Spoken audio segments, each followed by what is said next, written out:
right, good times. How's dinner? How's the food? You guys don't know this, but a couple of the line cooks called out sick, so I was back there preparing most of it. That's a joke. Didn't want Marriott to sue me. So this is the second year in a row that I've been given the opportunity to speak to everybody, and I'm very, very thankful. I absolutely love this organization. I love the strides that it's made, how much it's grown, and how much it's kind of penetrated the national conversation.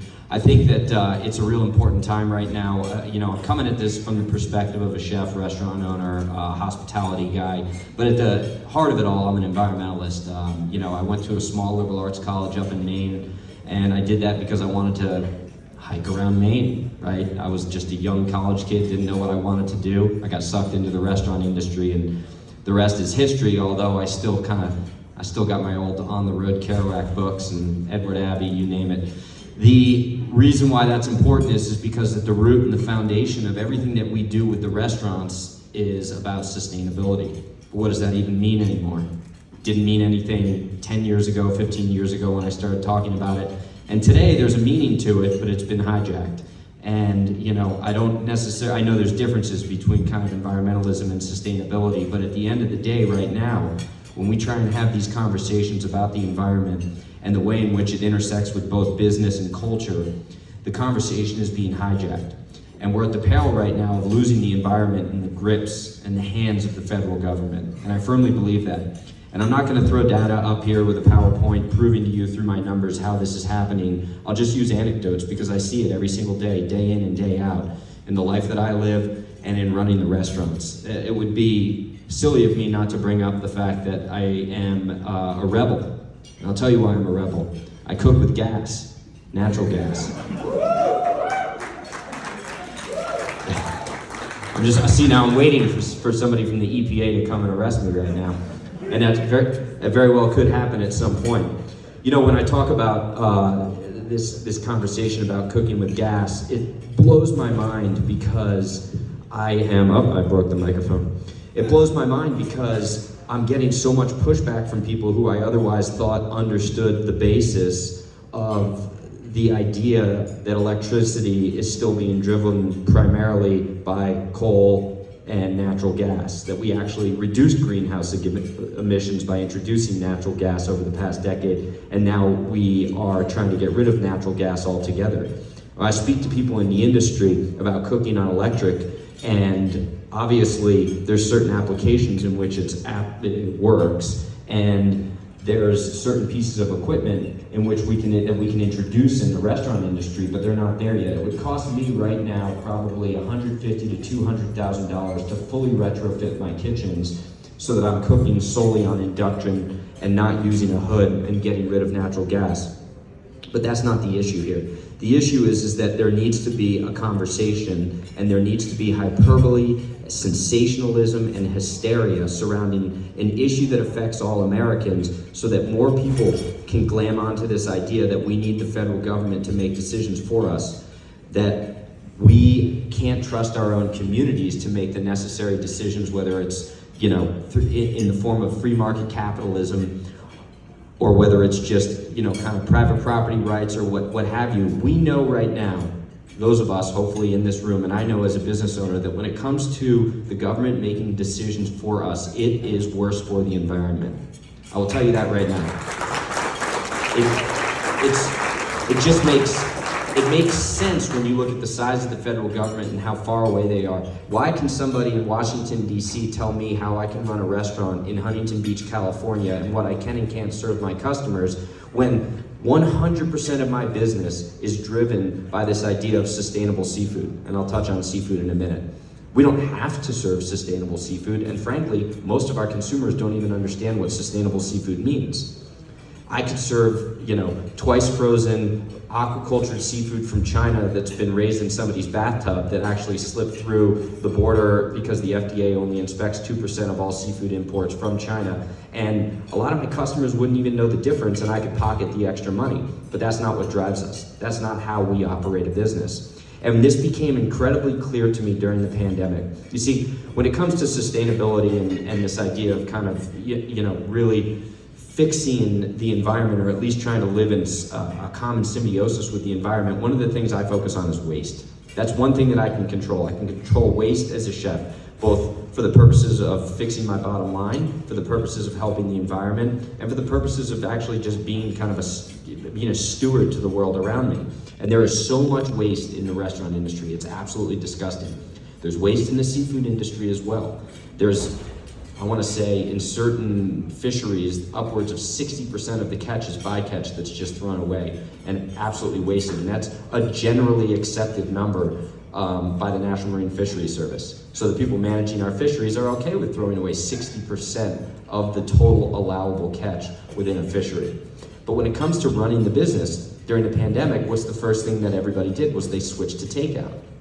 So suddenly, we have to go from what would be 10% takeout, third-party delivery to 95%, 100% in the beginning. Well, that required a ton of takeout materials, the majority of which are not friendly to the environment. And even those within the industry that are biodegradable, none of it is actually being composted properly. So it's irrelevant because it's just getting thrown in the general use trash, at least in the cities in which I was operating restaurants. So what I said was, I'm just gonna let everybody bring in their own containers, and I'm gonna package all their food in their containers so that they can use it again, right? Reducing waste. It was horrible to see how much waste was getting thrown out there. Well, guess who got in trouble? Yours truly. I mean, think about it, right? Nothing that I was doing was, the customers understood what they were doing, and they wanted to help along the way.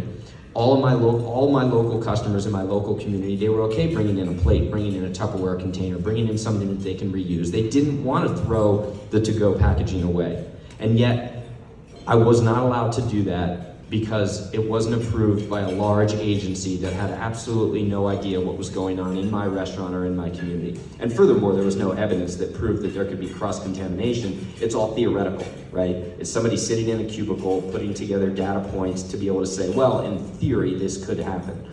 Well, a lot of things could happen in theory. So that's just one example of what's going on. And what's happening right now in regards to this natural gas debate is just as absurd, because what's going to be forced upon the commercial restaurant industry, and is already happening, which is hilarious, because 6 months ago they're like, nobody's taking your gas stoves away, you're all crazy. And I said, okay, watch what's gonna happen. And now what's happening is that they're banning natural gas, they're banning gas stoves.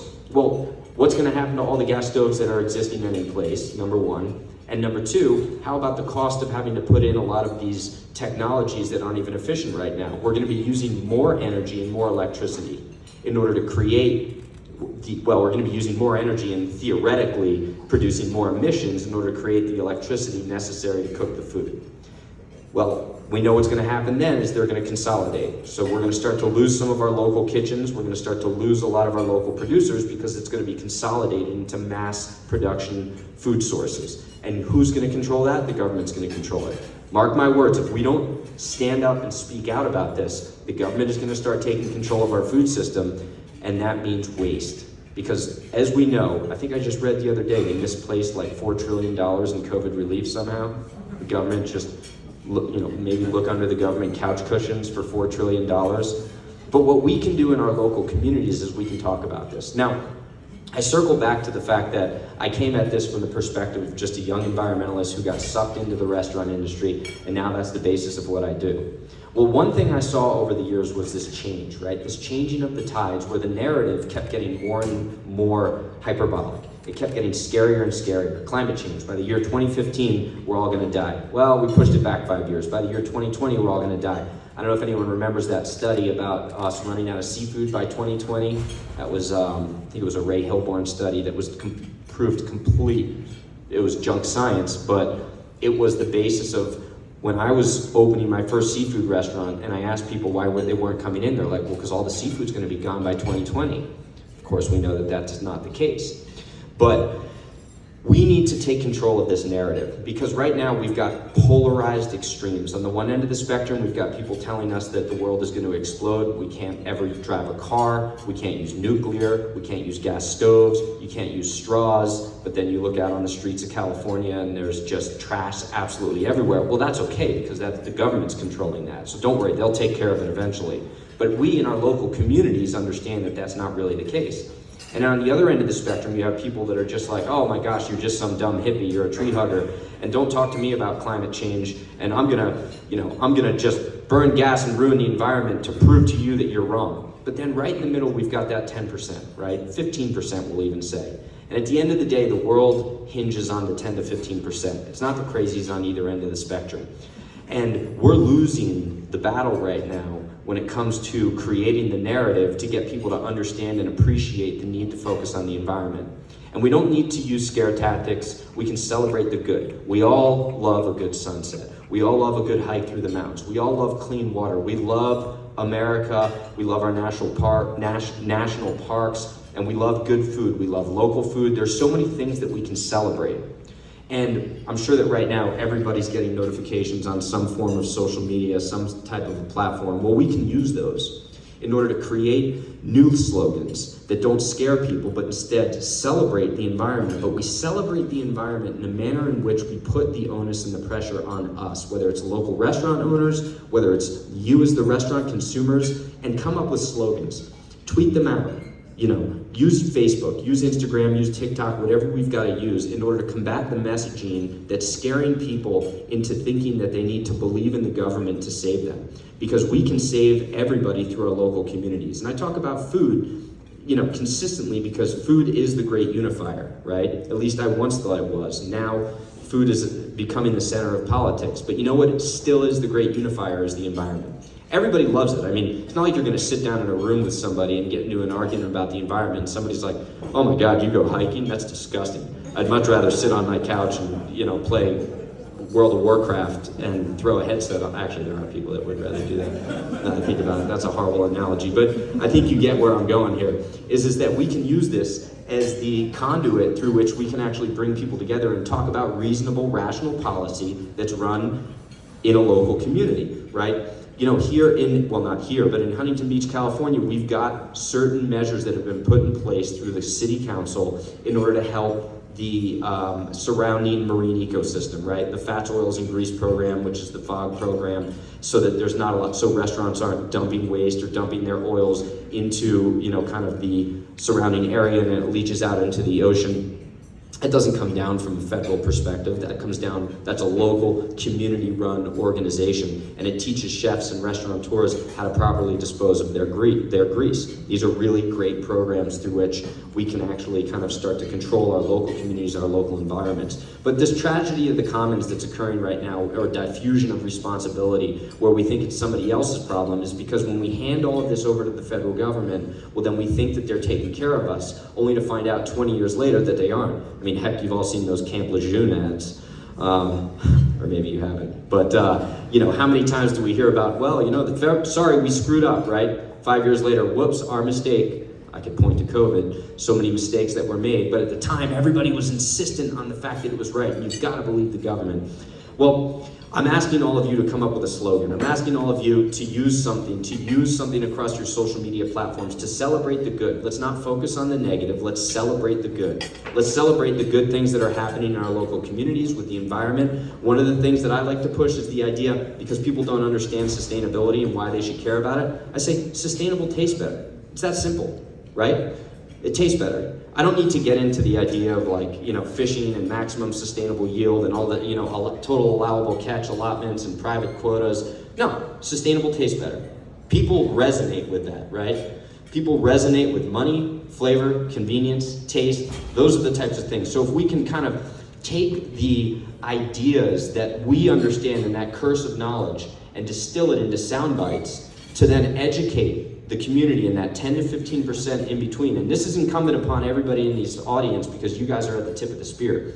You're the ones who are actually doing this communication. You're the ones who are ultimately going to be setting the policy, but before the policy is set, setting the narrative. And that's what we've got to do, is set the narrative. So sustainable tastes better, right? That's how I communicate with people, and I explain to them why sustainability is important. Once I get them sucked in and I get them on the hook, pun intended, I can explain to them why it's better for the environment.